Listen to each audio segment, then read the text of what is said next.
هذا الفيلم الوثائقي ستشاهد أهرامات الجيزة العظيمة، وهي الأقدم من بين عجائب الدنيا السبع.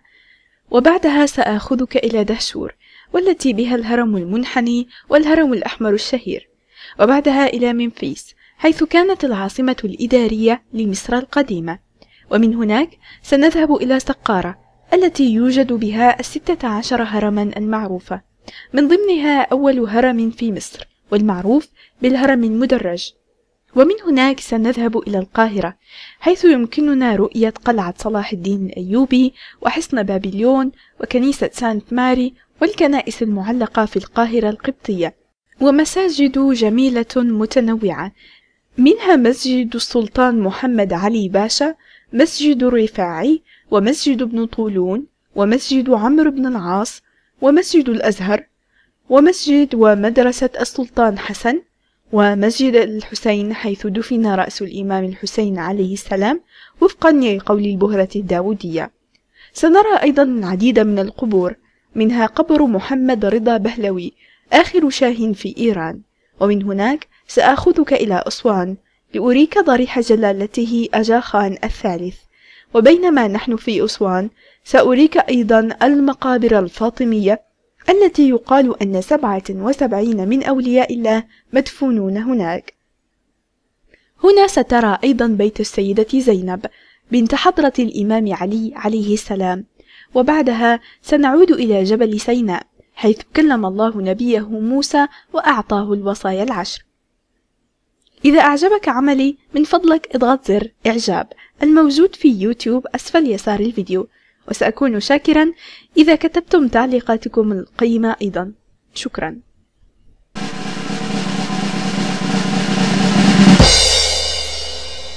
تقع الجيزة في غرب القاهرة، لكن ولمدة طويلة استوعبت كجزء من مدينة القاهرة المترامية الأطراف والمكتظة بالسكان.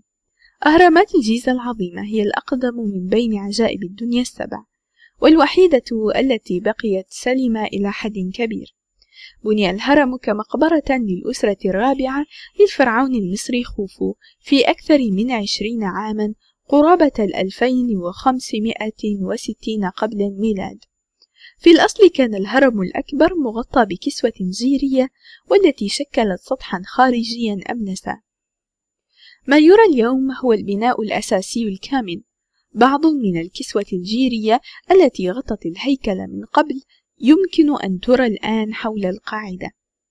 الجزء الأساسي من أهرامات الجيزة يشمل هرم خوفو الأكبر، خفرع في الوسط، ومنقرع الأصغر، و6 أهرامات صغيرة تشمل 3 أهرامات أصغر في الحجم لزوجات خوفو، وهرم تابع هو أصغر في الحجم، وجسر مرفوع يربط المعبدين، ومقابر المصطبة الصغيرة للنبلاء التي تحيط بالهرم.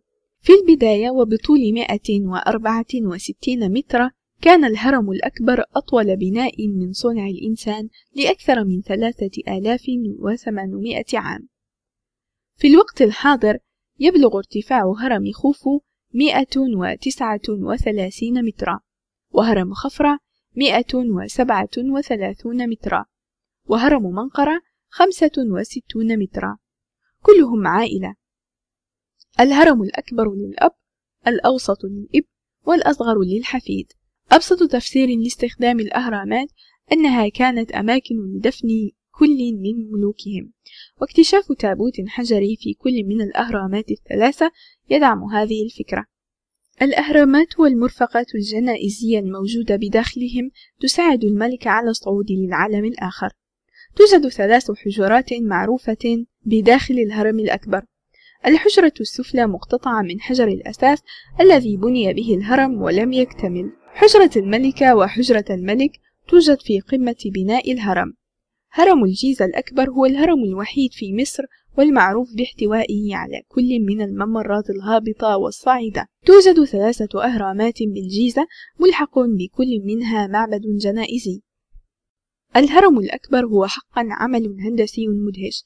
لأكثر من 4000 سنة وحتى العصر الحديث كان أطول بناء في العالم. الجوانب موجهة نحو الاتجاهات الأربعة للبوصلة، وطول كل جانب منها عند القاعدة 230 مترا. ترتفع بزاوية قدرها 51 درجة و9 أعشار، وتتكون من 2,300,000 قالب من الحجر الجيري. تزن الواحدة في المتوسط 2.5 طن، حتى أن البعض يزن ما مقداره 16 طنا. صنعت من حوالي 2,3 قالب حجري تقريبا. بنيت بواسطة عشرات الآلاف من العمال المهرة. العديد من الأكياس الجيرية وقوالب الحجرات الداخلية تناسبت معا في غاية الدقة، وفقا لقياسات أخذت من الأكياس الجيرية الشمالية شرقية، فإن متوسط فتح الزوايا هو 6 مليمترات فقط. الحجر الجيري المستخدم في التغطية استخرج عبر النهر. أكبر حجر الجرانيت في الهرم وجد في حجرة الملك، يزن ما بين 25 طن و80 طنا، ونقل من أسوان لأبعد من 500 ميل. توجد 3 حفر على شكل قارب حول الهرم، ذات شكل وحجم يدل على استيعابها لقوارب كاملة. وعلى الرغم من سطحية البنية الفوقية لها إذا وجدت، إلا أنها أزيلت أو تحللت. اليوم يمكن أن نرى صورة مطابقة للقارب الأصلي هنا. وفقا لثقافة ما بعد الموت، سينقلب القالب رأسا على عقب. أقرب مثال ثقافي لهذا هو موت الملك حسين ملك الأردن. بعد وفاته ظل القارب مقلوبا رأسا على عقب. في عام 1990 اكتشفت مقابر عمال الأهرامات بجوار الأهرامات مع موقع دفن إضافي اكتشف قرابة عام 2009. بالرغم من عدم كونهم محنطين، دفنوا في مقابر من الطوب اللبن مع شراب الشعير والخبز لتدعمهم في العالم الآخر. قرب المقابر من الأهرامات وطريقة الدفن تؤيد نظرية أنهم كانوا عمال يتقاضون أجرا ويفتخرون بعملهم، ولم يكونوا عبيدا مثل ما اعتقد من قبل. على النقيض، قال لي مرشد السياحي أنه حينما انتهت عملية بناء الهرم ومن أجل حفظ الأسرار، تم قتل كل من كان على علم، من ضمنهم جميع العمال في يوم واحد. بجنوب الهرم الأكبر بالقرب من معبد وادي خفرع يقع أبو الهول العظيم، وهو منحوت من الحجر الجيري. أبو الهول له وجه رجل وجسد أسد راقد يحرس وجهة هرم خفرع. يبلغ طوله 73 مترا تقريبا، وارتفاعه 20 مترا. يسمى في اللغة العربية بأبي الهول، والذي يعني المرعب. وقد رويت الكثير من الأساطير على مر السنوات عن أبي الهول العظيم. هذه القصص تحكي عن قوة وغموض أبي الهول، حتى أن البعض يعتقد أنه توجد ممرات سرية أو غرف تحت أبي الهول، لكن لم يكتشف أي شيء بعد. بداية واحدة من هذه القصص عن أبي الهول مكتوبة على مسلة بين مخالب أبي الهول. تحكي القصة أنه في يوم ما سقط أمير صغير في النوم بجوار أبي الهول العظيم. كان يصطاد طيلة النهار وكان متعبا جدا. حلم أن أبي الهول وعده بأن يصبح حاكم مصر العليا والسفلى إذا أزاح الرمل الذي يغطي جسده. ضاعت باقي القصة، فعليك أن تستخدم مخيلتك لتصل لنهاية القصة. هذه المسلة وضعت بواسطة الفرعون تحتمس الرابع، والذي عاش حتى عام 1400 قبل الميلاد. دهشور هي مقبرة ملكية كبيرة تقع في صحراء الضفة الغربية لنهر النيل، على بعد 40 كيلومترا جنوب القاهرة تقريبا. الفرعون سنفرو مؤسس الأسرة الرابعة وحاكم مصر قرابة 25 سنة. زوجته الثانية كانت حتبحرس الأولى، وهي أيضا أخته الغير شقيقة. معها أنجب طفلا اسمه خوفو. أصبح خوفو فرعون مصر بعد موت والده. قبل بناء أهرامات الجيزة بنى سنفرو 3 أهرامات، 2 في دهشور والآخر في بنية متوسطة، من عام 2613 إلى عام 2589 قبل الميلاد. إنه الفرعون الوحيد ذو 3 أهرامات. أحد أهراماته في دهشور هو الهرم المنحني. إنه واحد من أول الأهرامات التي بنيت. سبب انحناء هذا الهرم هو زاويته الأولية، والتي ثبت أنها شديدة الانحدار، واضطر المهندسون إلى تغييرها في منتصف البناء. الهرم المنحني هو الهرم الوحيد الذي ظل بغطائه الخارجي محفوظا بالكامل تقريبا، وهو أطول رابع هرم في مصر. على بعد 40 كيلومترا شمال الهرم المنحني يقع ثاني أهرامات سنفرو، وهو الهرم الأحمر، وهو يغطي 2.2 فدان. بني بميل قدره 43.4 درجة فقط. طول قاعدته 220 مترا، أي 32 مترا أكثر من الهرم المنحني.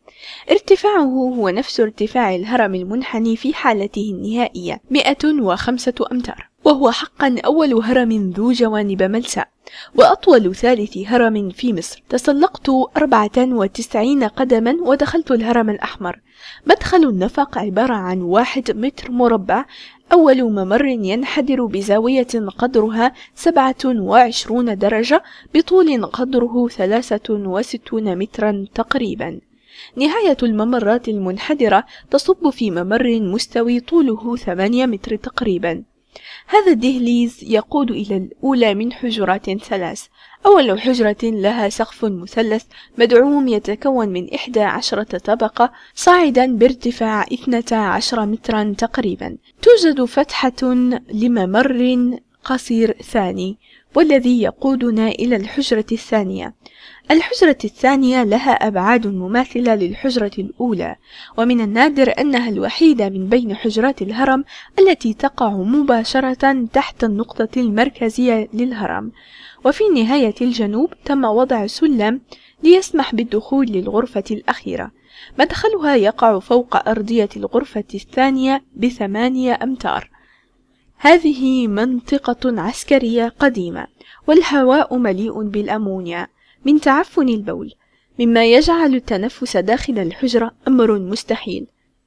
تعرض النقوش الموجودة عند قاعدة الهرم أن هذا العمل بدأ بين العامين 15 و30 لسنفرو. بعد موت سنفرو تم إنهاء المعبد المبني مقابل الوجهة الشرقية للهرم بسرعة، وهذا يعطينا قدر كبير من التأكد أن سنفرو دفن في هذا الهرم في النهاية. ممفيس هو الاسم اليوناني للعاصمة الإدارية لمصر القديمة، والذي له أصول تاريخية تعود إلى الأسر المصرية المبكرة. يعود الفضل في تأسيس المدينة في الأصل إلى أول ملك أسطوري، الملك مينا، والذي قيل أنه وحد مصر العليا والسفلى لأول مرة عام 3100 قبل الميلاد. تقع ممفيس على بعد 18 كيلومتر جنوب القاهرة، على الضفة الغربية للنيل. كانت ممفيس مقرا لسلطة الفراعنة لأكثر من 8 أسر. أول بلاط ملكي أسسه حور عها خليف نارمر، مؤسس أول أسرة مصرية. بنى قلعة في ممفيس بجدران بيضاء، كانت هائلة الحجم مزينة بحدائق وبحيرات. أمر مرمتح ببناء سور جداري يضم معبدا جديد وقصرا بجواره. الفرعون التالي أبريس كان لديه مجمع فخم بني على نتوء صخري في البحر يطل على المدينة. كانت جزءا من سلسلة بناءات داخل فناء المعبد في الفترة الأخيرة، واحتوت على بلاط ملكي وحصن وثكنة عسكرية ومستودع للأسلحة.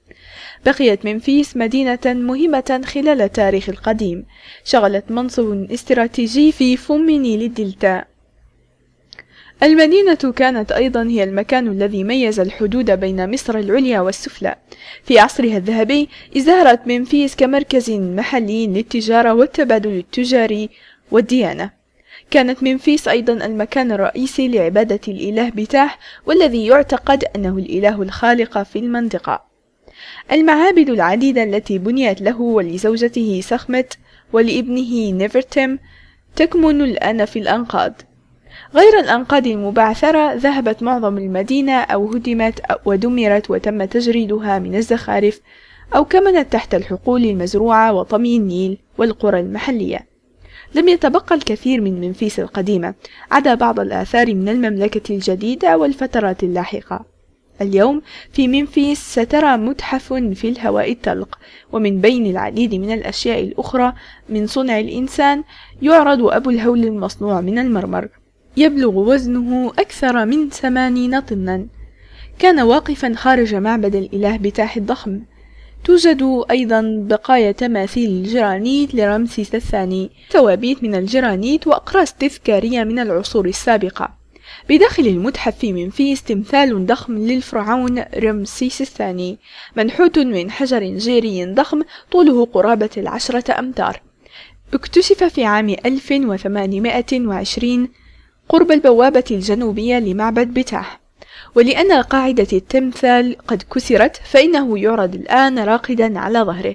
بعض الألوان لا زالت محفوظة جزئيا، لكن جمال هذه التماثيل يقع في التفاصيل الخالية من العيوب للأشكال الدقيقة والمعقدة لتكوين الإنسان. يرتدي الفرعون التاج الأبيض لمصر العليا. التمثال الضخم كان واحدا من اثنين تاريخيا زين المدخل الشرقي لمعبد بتاح، الآخر وجد في نفس السنة ورمم في عام 1950 ليصل لارتفاعه الكامل وهو 11 مترا. تقع سقارة على بعد 25 كيلومترا جنوب غرب القاهرة.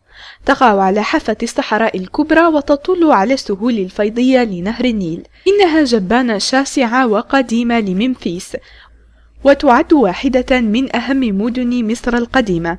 تغطي سقارة مساحة قدرها 7 أميال مربعة. في سقارة بني أقدم بناء حجري كامل في التاريخ. في سقارة يوجد 16 هرما معروفة، عددها أكثر من أي موقع آخر في مصر. توجد هنا أهرامات من الأسرة الثالثة والرابعة والخامسة والسادسة والسابعة. يهيمن على هذه المنطقة أول هرم في مصر، وهو الهرم المدرج للملك زوسر من الأسرة الثالثة من العام 2676 قبل الميلاد إلى عام 2648 قبل الميلاد. هرم زوسر المدرج يمكن أن يرى من الجيزة، والتي تقع على بعد 16 كيلومترا تجاه الشمال. وبنية احتوائه على جسده المحنط، بدأ الهرم المدرج للفرعون زوسر كبيوت داخلية تقليدية ذو أسقف مسطحة تسمى بالمصطبة. لكن مع نهاية العام 19 لحكمه وفي عام 2611 قبل الميلاد زاد الهرم إلى 6 طبقات متدرجة وارتفع بمقدار 62 مترا. كان أطول بناء في عصره. الحجر المنحوت المشابه للخشب والقصب أو أي مواد أخرى أكثر ليونة جعل المقبرة أكثر احتمالا من نظيرها من الطوب اللبن. مجمع الهرم المدرج جدار طوله 30 مترا، وضم أيضا ساحات ومعابد ومصليات غطت قرابة 40 فدان. كما كان الحال في مقابر المصطبة السابقة، حجر الدفن في الهرم المدرج كانت تحت الأرض مخبأة في متاهة من الأنفاق، غالبا لتعيق سارق المقبرة. وبالرغم من ذلك نهبت المقبرة، وكل ما بقي من زوسر هو قدمه اليسرى المحنطة. إلى جنوب الهرم يوجد فناء عظيم به مصلية وأحجار تمثل علامات للحدود. يحيط هذا المجمع جدار مجوف من الحجر الجيري، والذي يتكون من 13 بابا وهميا، بالإضافة إلى المدخل الحقيقي المكون من صف أعمدة. كونت الأعمدة من عدد من الإسطوانات وصل ارتفاعها ل6 أمتار. لم تكن الأعمدة قائمة بذاتها، وإنما كانت متصلة بجوانب البهو بجدران قصيرة. التجاويف التي كونت احتوت على تماثيل للفرعون، واحد لكل ولاية من ولايات مصر العليا والسفلى. في العادة كان هناك 42 من هذه الوحدات الإدارية، 22 في مصر العليا و20 في الدلتا، وهناك 42 تجويفا في ممر الدخول.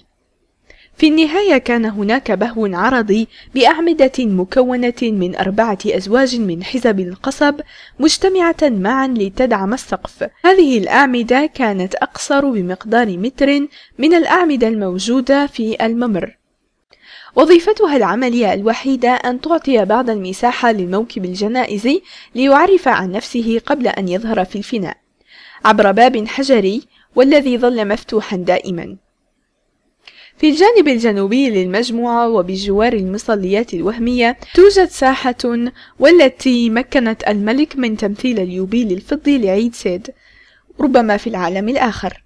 رُمِّم هذا المكان بحجر أصلي. جزءا من الطقوس التي يتضمنها هذا العيد هو احتفالات في معابد الآلهة لكل من مصر العليا والسفلى. الأحداث الفعلية وقعت في مكان مفتوح بالقرب من القصر، حيث نصبت الأبنية المؤقتة من القصب. كان الدخول عن طريق ممر طويل يتجه مباشرة إلى الشمال من ممر المدخل للدخول إلى الساحة في الركن الجنوبي الشرقي. طول الساحة نفسها 310 أقدام، وعرضها 60 قدما، مع مركز رئيسي على منصة منخفضة في النهاية الجنوبية. الجوانب الطويلة للفناء كانت مصطفى بمصليات وهمية وقوالب من بناء صلب. ما كان على الجانب الغربي كان مطابقا لمصر العليا، أما ما كان على الجانب المقابل فكان مطابقا للدلتا. قبالة كل مصلى كان هناك فناء صغير مقسم إلى غرفتين بجدار ساتر، والذي أنشأ منهج المحاور المنحنية. الدخول للساحة كان عن طريق باب حجري، والذي اكتمل بناؤه بزوايا ومحاور منحوتة، والتي ظلت دائما مفتوحة. يوجد على طول الجدران الجانبية للجزء الداخلي من الفناء نسخ منحوتة من الأسوار الخشبية معروضة بصورة معاصرة لهذا النوع من الأضرحة. احتفل الملك أول مرة بعد 30 عاما من حكمه.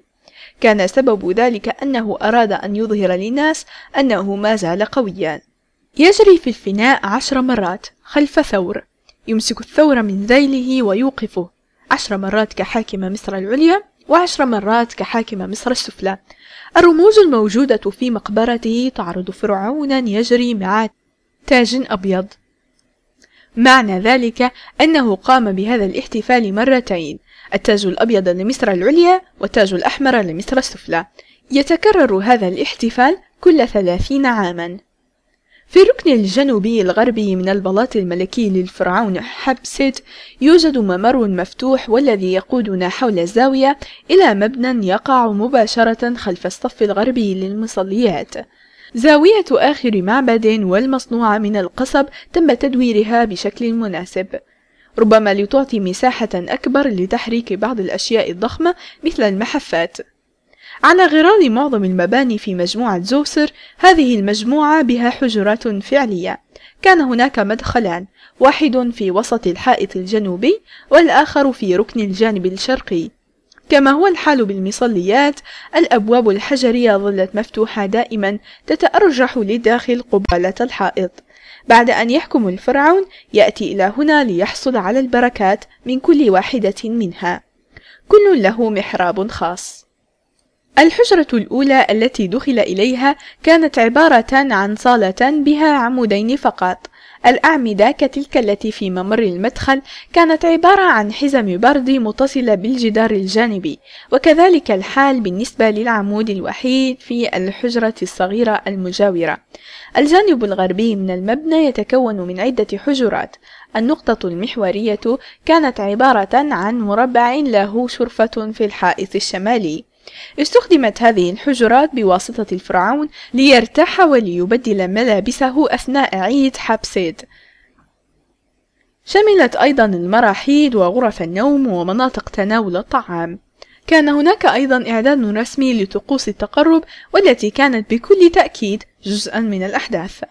يأتي الفرعون إلى هنا ليحصل على البركات من 14 إلها الموجودة. يعتقد البعض أنهم مثل 14 مدينة: البيت الجنوبي مثل مصر العليا، البيت الشمالي مثل مصر السفلى، كلاهما له نفس التصميم. مثلت زهرة اللوتس مصر العليا، ومثل رمز البرد مصر السفلى. صنعت هذه من الحجر الجيري من طرة بالقرب من القاهرة. كما استخدمت السقوف المصنوعة من الصنوبر لعمل السقوف لبيوتهم. في نهاية هذه المجموعة يقع المعبد الجنوبي ومعه مصلية، يتكون من مجموعة من الأنفاق والتي تحاكي هذه الموجودة تحت الهرم نفسه. ما دفن هناك ظل لوزا. وفي الجانب الغربي كان هناك على الأقل 30 مصلية أو معبد صغير من نوعين أساسيين. الأول كان له 3 نماذج: ذو سقف مسطح بقوالب ذو نتوءات مستديرة عند الزوايا وشرفة منحوتة في الأعلى، والمعروفة بإطارات كافيتو. كان هناك باب وهمي وضع في فجوة في وسط واجهة المبنى، ومحراب أعمق بالقرب من الزاوية في الجانب الشمالي حيث تقدم القرابين. هذا النوع من المزارات كان متعلقا بعبادة إله الموتى الإله أنوبيس ذو رأس ابن آوى. هناك واحد عند نهاية كل صف وآخر في الوسط. 10 مزارات الأخرى في الجانب الغربي كانت بيتا كبيرا يمثل مصر العليا في فترات ما قبل الأسرات، ورمز لهذا الجزء من البلد في ذلك الوقت. النموذج الأول كان بناء خفيف ذو إطار خشبي مع سقف محدب منخفض مدعوم ب3 أعمدة محززة. في وسط الواجهة يوجد مدخل يؤدي إلى حجرة صغيرة لها سقف مصنوع من عوارض حجرية منحوتة لتطوي جذوع النخيل. في الجزء الخلفي من الضريح وبارتفاع يقترب من ارتفاع الرأس كان هناك محراب صغير بسقف مماثل لسقف المزار النموذجي ثنائي الانحناءات. كان هذا هو الاسم المعروف به في حكمه.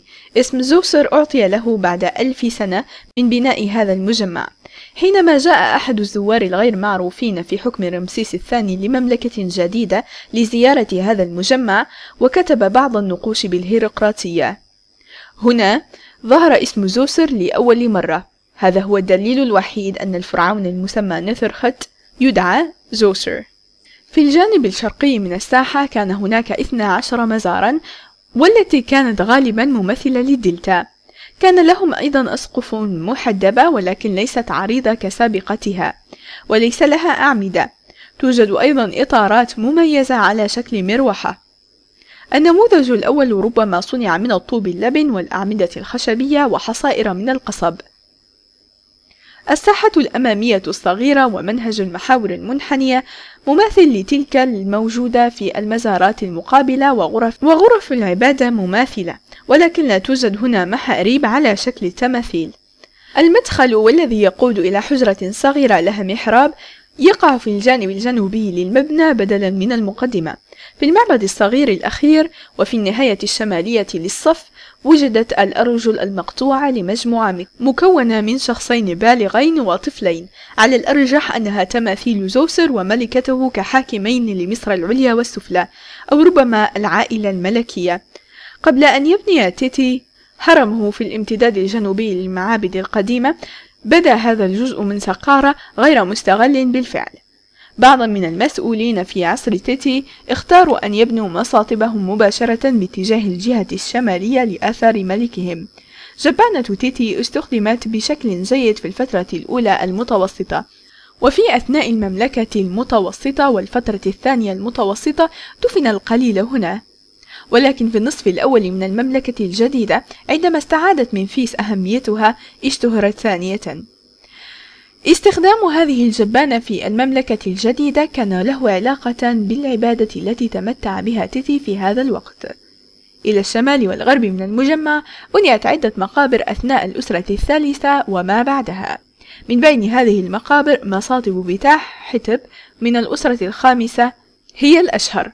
وإلى غرب الجبانة يوجد معرض لمعابد الثيران المقدسة لأبيس، ومعروف اليوم باسمها اليوناني سيرابيوم. أنشئ هذا المعبد في الأسرة التاسعة عشرة، كان مستخدما وحتى عصر الرومان. إلى الشمال والجنوب من الممر المرتفع للمجموعة الجنائزية لأوناس أنشئت عدة جبانات في نهاية الأسرة الخامسة متضمنة معابد 2 من ملكات أوناس ومن نهاية الأسرة الثامنة عشرة، تحتوي على معابد كمعابد حور محب ومايا، أجمل معابد في سقارة. هنا اكتشف أكثر من 8 مليون مومياوات حيوانية في موقع الدفن. هذه العبادات تضمنت إنشاء معابد لكل من الثيران والأبقار والقرود الإفريقية وطيور أبي منجل والصقور والقطط، والتي كان يعتقد أنها تعمل كوسيط بين البشر والآلهة.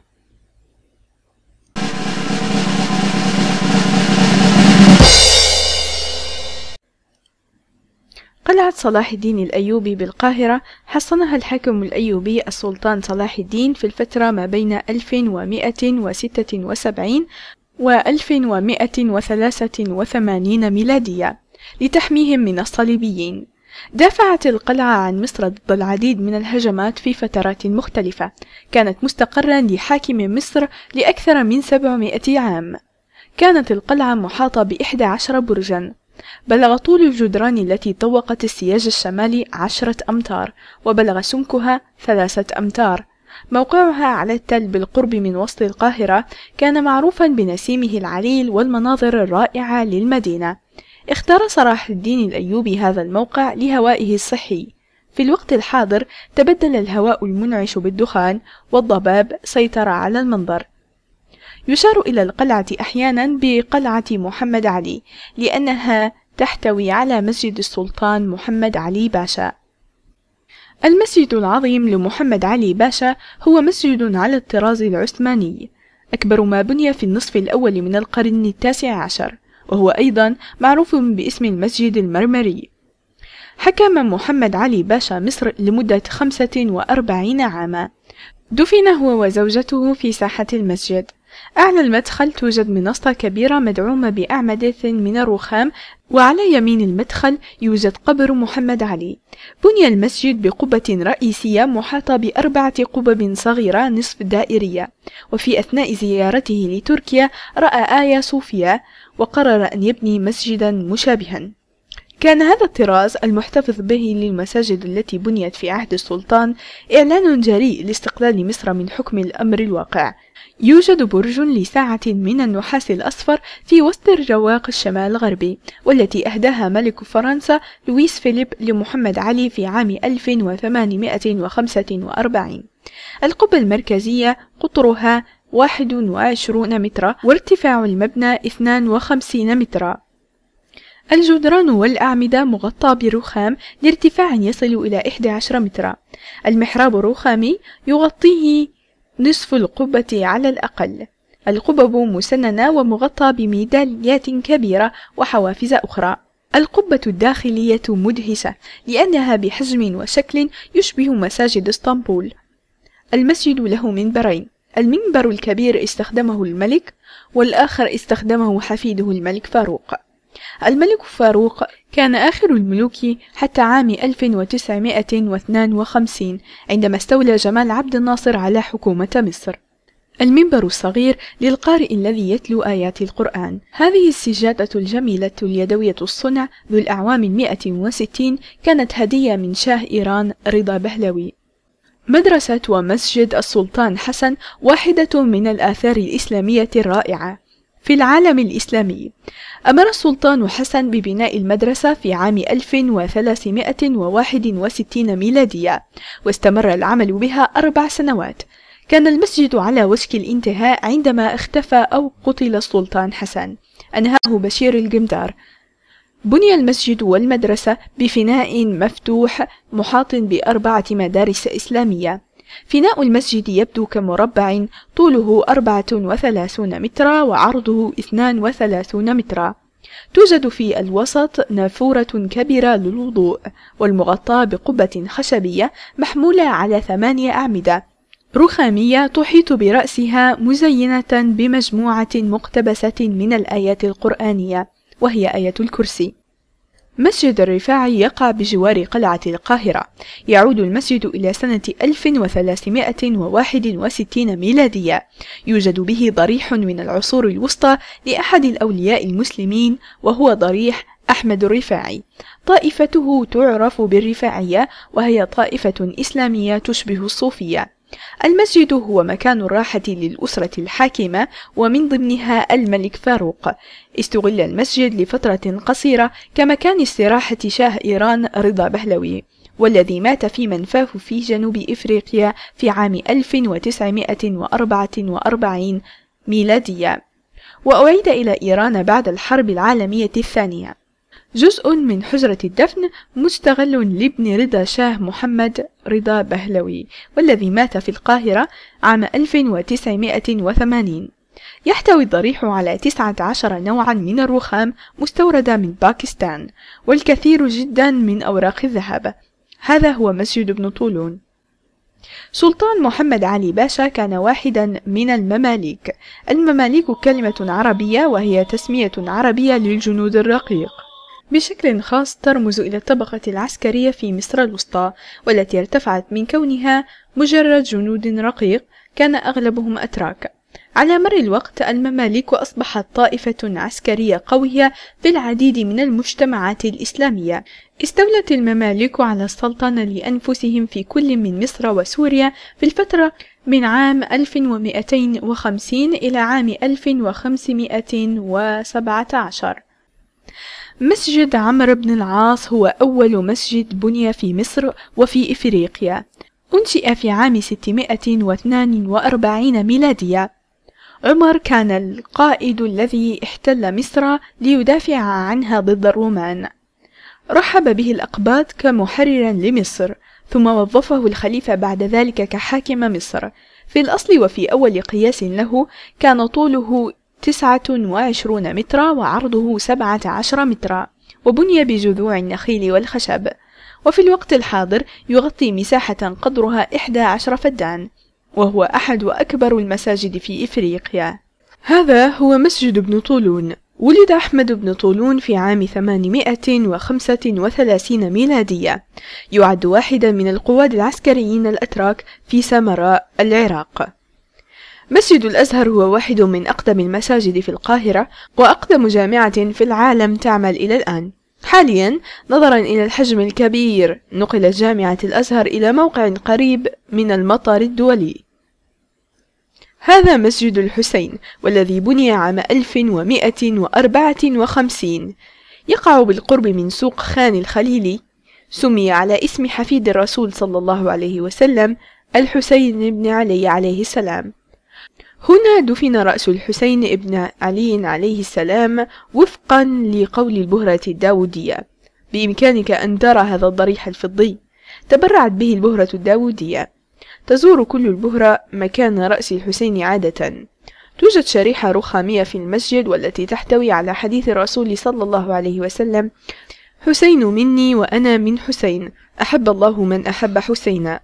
ونظرا للتبجيل الشديد فإنه من غير الممكن لغير المسلمين الدخول إليه.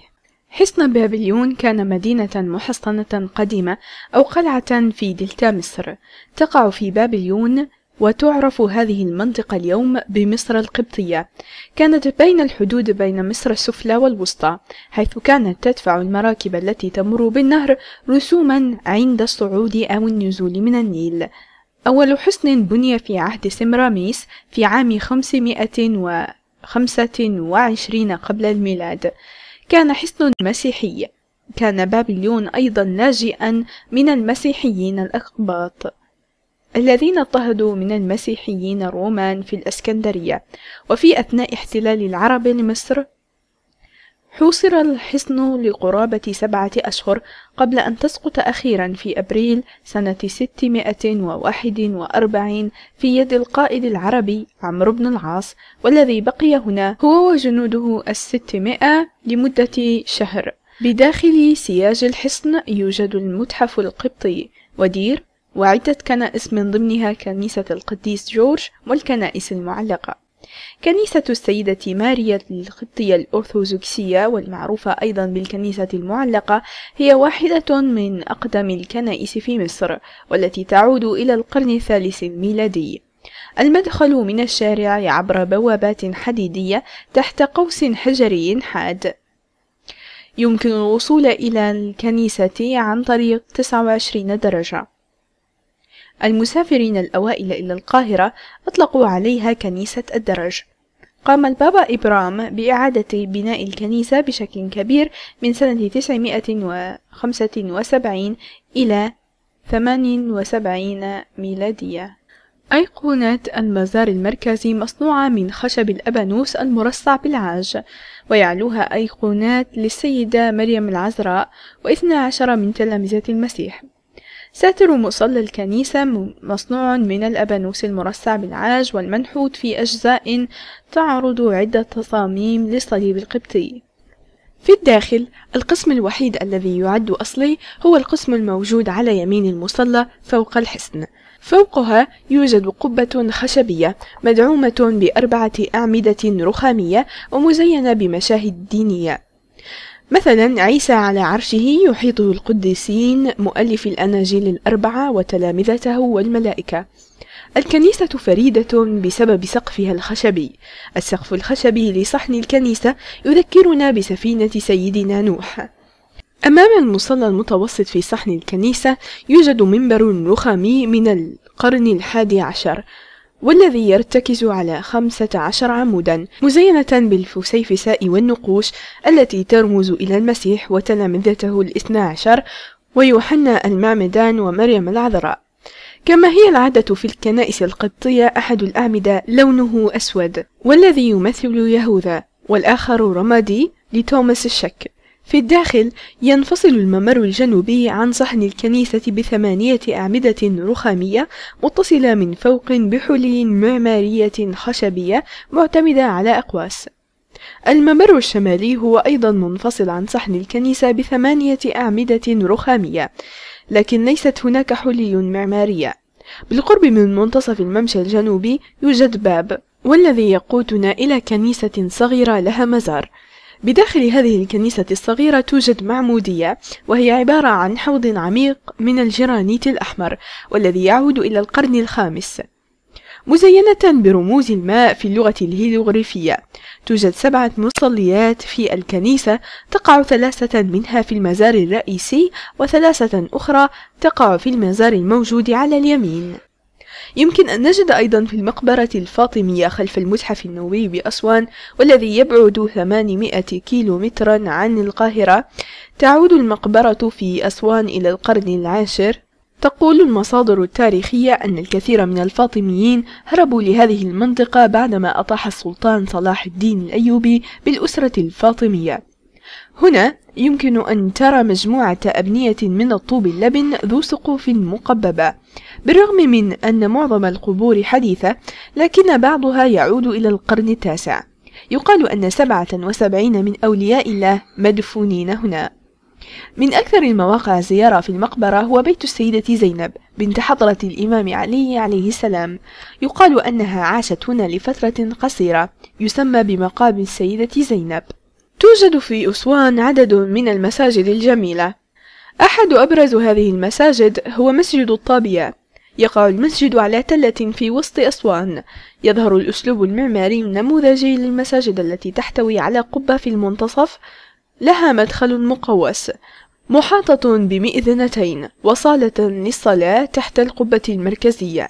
يقال غالبا أن النيل يبدو أجمل في أسوان. ضريح أجا خان الحجري الجميل ذو الطراز الفاطمي والذي يقع على تلة فوق أسوان يدهشنا ببساطته. يقف بطول فوق النيل. الضريح هو المكان المختار لاستراحة جلالته أجا خان الثالث الإمام 48 للمسلمين الإسماعيليين، والذي مات في عام 1957. بما أنه قد قضى الشتاء في أسوان لسنوات عديدة لجمالها وجوها الدافئ، تمنى أجا خان أن يدفن هنا.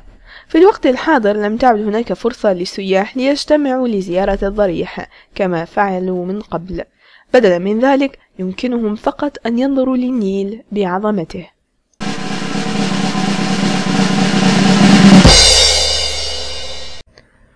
أفضل طريقة للذهاب إلى جبل سيناء هي أن تستقل رحلة طيران إلى شرم الشيخ، ثم أن تقوم بالجولة التي تبدأ في منتصف الليل. أنا قررت أن أخذ سيارة وسائق من القاهرة. استغرق السائق للوصول إلى هناك أكثر من 8 ساعات. في الطريق كان عندي الفرصة لمشاهدة المناظر الطبيعية الجميلة لصحراء سيناء. جبل سيناء، أو كما يسميه سكان المنطقة جبل موسى، الذي اجتذب الزوار لقرون عديدة. هذا هو الجبل الذي كلم الله موسى عليه واتخذه المسيحيين والمسلمين لمدة طويلة كقمة مقدسة. على الرغم من أن التقاليد اليهودية أكثر تحفظا في أن تنسب مكان ترابي إلى جبل سيناء، في أوائل زمن المسيحية الأتقياء فقط هم من صعدوا إلى الجبل في خشوع حافيين القدمين، وسمح لهم بالصعود إلى القمة. في الوقت الحاضر يمكن لأي شخص أن يتسلق الجبل. الكتاب المقدس والقرآن الكريم يرصد ويصف الأحداث التي وقعت هنا بين 1500 و 1200 قبل الميلاد. ويرتفع جبل سيناء حوالي 7500 قدم فوق مستوى سطح البحر. يبدأ الطريق عند مصب وادي الدير عند تلة هارون. على قمة هذا التل الصغير النبي هارون، حيث توجد كنيسة مسيحية بيضاء وضريح مسلم، كلاهما يرجعون إلى النبي هارون. يسمى التل أيضا الوادي المقدس. هذا هو المكان الذي صنع فيه السامري العجل الذهبي بينما كان موسى على جبل سيناء وبدأ بني إسرائيل في عبادته. في الجزء السفلي من الجبل عدد من الفنادق ودير سانت كاترين الأرثوذكسي المسيحي. تم بناء الدير خلال عام 550. في هذا الموقع يفترض أن النبي موسى رأى الشجيرة المشتعلة. الشجرة الموجودة حتى الآن يمكن أن تكون هي الأصلية. لم يحول الدير أبدا إلى مسجد بسبب رسالة الحماية التي أعلنها النبي محمد، وعد بالأمان والحماية. على اليسار يمكنك أن ترى جبل شعيب أو جبل المناجاة، دعوة الله. جبل سيناء له اعتبار خاص عند قبائل البدو المحلية الجبلية، حيث يعتبرونه جبل مقدس.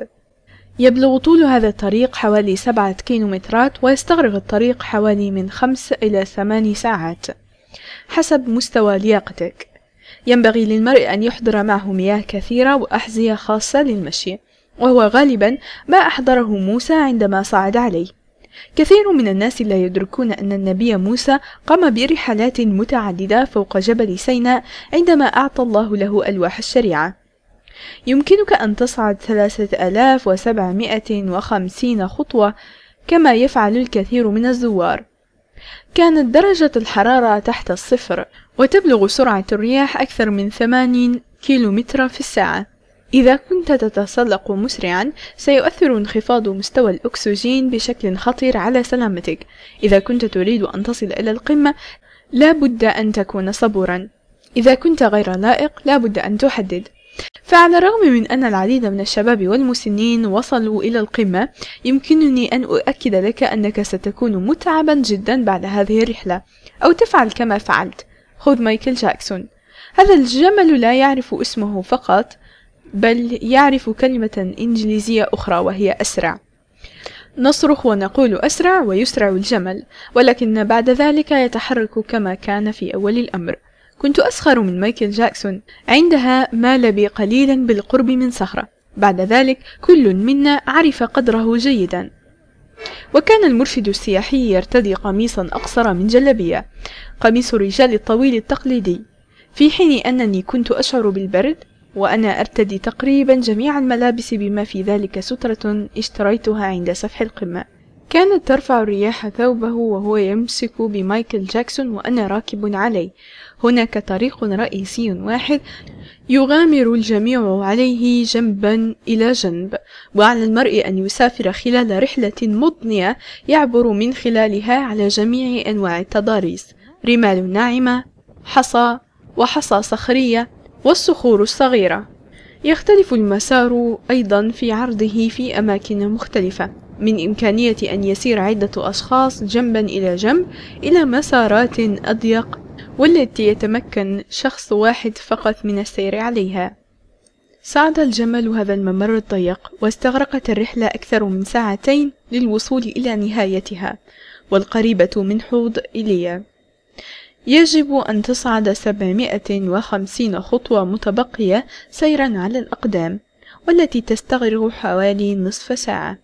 في هذا الموقع هناك مكان لشرب الشاي. هو كوخ خشبي بسيط يقدم مشروبات ساخنة، وجبات خفيفة، سجائر، والهدايا التذكارية الفردية أو المزدوجة. في بيت الشاي هذا يترك الكثير من الناس أشياء تدل على منشئهم. وجدت علما برازيليا صغيرا وآخر باكستاني وورقة روبية واحدة من ضمن عدد من البطاقات تركها الحجاج. بعد أن أخذت قسطا من الراحة استكملت صعودي لدرج التوبة، حيث شاهدت قمم التلال المتعرجة بألوانها الحمراء والمختلفة. أدناه تستطيع أن ترى السد البيزنطي الذي تم بناؤه في الأصل لمنع إضرار الفيضانات عن الدير، بل ويعمل أيضا على إعادة شحن الينابيع أدناه. بنيت هذه الكنيسة في القمة بواسطة الحجاج الأوائل. بجوار الكنيسة يوجد مسجد، تحت المسجد يوجد كهف صغير به محراب للصلاة، والذي كان غالبا سرداب للكاتدرائية القديمة. حكم على النبي موسى بالموت للاعتداء على وقتل كبير عمال مصري والذي ضرب عامل إسرائيلي، ولكي يهرب من الإعدام هرب إلى جبال سيناء. هنا قابل وتزوج واحدة من بنات شعيب السبعة، وعاش 40 سنة مع حماه يرعى قطيعه ويطهر روحه. في يوم ما أظهر الله نفسه لموسى في معجزة الشجرة المحترقة، وأمر موسى أن ينقذ بني إسرائيل من الأسر. شق الله البحر الأحمر ليسمح ل600,000 من بني إسرائيل لتقودهم الأرض المنبسطة تحت جبل موسى. قضى سيدنا موسى 40 يوما و40 ليلة على جبل سيناء. في هذا الوقت قدم الله له لوحين حجريين منقوش عليهما الوصايا العشر. النبي موسى نزل من على الجبل ومعه الألواح الجديدة وتعاليم الله ليقود بني إسرائيل. كان الجو شديد الظلمة، واتخذت طريق العودة إلى حوض إلياس. يتكون الطريق في بعض المناطق من صخور زلقة، وينبغي توخي الحذر خصوصا عند النزول من على السلم. بعد أخذ استراحة قصيرة أخذت مايكل جاكسون ونزلت إلى الطريق المؤدي لدير القديسة كاترين. المرشد البدوي أخبرني أن الجمال ترى جيدا في الليل. هذه المنطقة تعتبر خالية تماما من تلوث الهواء، وبالرغم من أنه كان الربع الأخير من الشهر الهلالي إلا أن ملايين النجوم كانت ظاهرة، وكانت السماء ساطعة جدا، ومع ذلك كان الطريق مظلما جدا. في هذا الضوء من النجوم وجزء من القمر على الأرض الصخرية كان الشيء الوحيد الظاهر لي هو نفسي الضبابي، وما ظهر على أنه ظلال الجمال التي تنزل الطريق الملفوف متثاقلة على الصخور الجرانيتية والصخور الزلقة. كنت سعيدا بتجربة ركوب الجمل، لكنه من الأسهل المشي لأسفل بدلا من تحدي الجاذبية فوق الجمل. شعرت بالخوف الشديد. بعدما ودعت مايكل جاكسون اضطررت لمشي كيلومتر آخر للعودة إلى سيارتي. كان السائق في انتظاري لتوصيلي. النجاح في الصعود إلى قمة جبل سيناء والعودة منه كان انتصار شخصي. كانت أخطر رحلة في حياتي، لكنها حقا تستحق المجهود. الصخور الموجودة على قمة جبل سيناء أغلبها من الجرانيت. يمكن أن نرى على سطح بعض الصخور أشكال سوداء على شكل ورقة. يعتقد البعض أن الأشكال سببها نور إلهي شديد للغاية، لدرجة أنه طبع ظلال النباتات الحية على الصخور. يسمي الجيولوجيون هذه الأشكال التغصن، ويقولون أنها تكونت من تفاعل كيميائي والذي ترك مخزونا من المغنيسيوم. جلبت بعض من هذه الصخور معي في طريق العودة، وأعطيتهم ل2 من الجيولوجيين الخبراء في مكتبي ليفحصوهم. لم أخبرهم من أين أتت هذه الصخور، وبعد فحص دقيق قالوا مثل ما قال الجيولوجيين الآخرين. حتى بعد أن أخبرتهم عن أصل هذه الصخور ظل رأيهم كما هو. قالوا أيضا أن هذه الأنواع من الصخور موجودة في سلسلة جبال أديرونداك في شمال ولاية نيويورك. هل ترى أشعة الله أم ترى التغصن؟ إنه قرارك. في طريق العودة إلى القاهرة سلكت طريقا مختلفا، وشاهدت عين موسى. يزعم بعض المؤرخين أن هذا المكان هو المكان الذي عبر النبي موسى وقومه البحر الأحمر في طريقهم إلى إسرائيل. سافروا في هذه الأرض المقفرة ل3 أيام بدون أن يجدوا أي ماء. هنا وجدوا ينبوعا كبيرا، لكن الماء لم تكن صالحة للشرب. لكن استخدم الله موسى ليحمل معجزة مكنت القوم من الحصول على المياه لأنفسهم ولقطعانهم.